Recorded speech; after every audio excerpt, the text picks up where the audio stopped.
Islamabad high court के जजेस के खत पर चीफ जस्टिस सुप्रीम कोर्ट की सरबराही में फुल कोर्ट इजलास जारी। सुप्रीम कोर्ट के तमाम जज साहिबान शरीक। इजलास में 6 जजों के अदालती उमूर में मुबैना मुदाखलत के खत का तफसीली जायजा।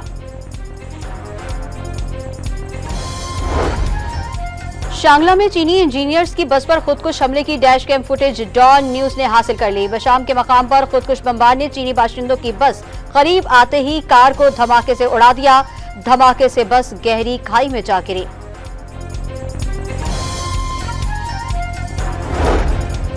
पाकिस्तान को मैली आंख से देखने वाले हर दहशतगर्द का खात्मा किया जाएगा। आर्मी चीफ का 2 टोक ऐलान। गैर मुल्की शहरियों की सिक्योरिटी यकीनी बनाने की यकीन दहानी।